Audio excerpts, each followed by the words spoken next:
So எப்பவுமே எப்படி நம்ம ஒரு 30 நாள் வேலை செஞ்சுட்டு மந்த் எண்டில் நம்ம ரிவார்டு எதிர்பார்க்குறோம். சம்பளம். ஒரு பிஸ்னஸ் பண்ணுறவங்க ஒரு வருஷம் ஃபுல்லாக ஒர்க் பண்ணி கம்பெனியை ப்ராஃபிட்டபிள் ஆகி வருஷத்துக்கு ஒரு வாட்டி ஐடி ஃபைல் பண்ணுறோம். ஸோ அதே மாதிரி தான் இந்த மார்க்கெட்டில் இன்வெஸ்டர்னா வருஷத்துக்கு ஒரு வாட்டி எதிர்பாருங்க.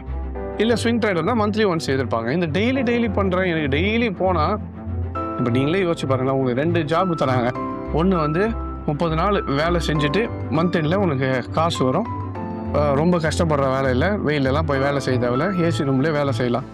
இன்னொரு சைடில் உங்களுக்கு டெய்லி போய் வெயிலில் தான் வேலை செய்யணும், கொஞ்சம் கஷ்டப்பட்டு தான் வேலை செய்யணும், உடல் உழைப்பு ஜாஸ்தியாக போட்டு வேலை செஞ்சோம். ஆனால் டெய்லி கையில் காசு கொடுத்து அனுப்பிச்சிடுவாங்க. எதை சூஸ் பண்ணுவீங்க? ஆட்டோமேட்டிக்காக ஒயிட் காலர் ஜாப் தானே மோஸ்ட்லி சூஸ் பண்ணுறோம். ஆனால் இங்கே வந்துட்டால் மட்டும் ஏன் டெய்லி வேஜஸ்க்கு போய் வேலை செய்கிற மாதிரி டெய்லி போனால் எனக்கு 1000 ரூபாய் வரணும்னு யோசிக்கிறோம். ஸோ இதுதான் நம்மளோட பிரச்சனையை. ரியாலிட்டின்னு வரும்போது ஒன்று பண்ணுவோம், ஆனால் மார்க்கெட்டுன்னு வரும்போது வேறு மாதிரி யோசிப்போம். ஸோ அந்த ரியாலிட்டிக்கு நம்ம புரிஞ்சுக்கிட்டு நமக்கு என்ன தேவைன்றதை தெளிவாக புரிஞ்சுக்கிட்டு இன்வெஸ்ட்மெண்ட்டாக இல்லை மந்த் எண்டில் சேலரி மாதிரியா எனக்கு ஒரு அடிஷ்னல் இன்கம்மா. ஸோ இதை வந்து ப்ராப்பராக நம்ம பிளான் பண்ணிவிட்டு மார்க்கெட்டை அப்ரோச் பண்ணனா கண்டிப்பாக மார்க்கெட் ஒரு நாள் நமக்கு கொடுக்க வேண்டியதை திருப்பி ரிவார்டாக கொடுத்துரும்.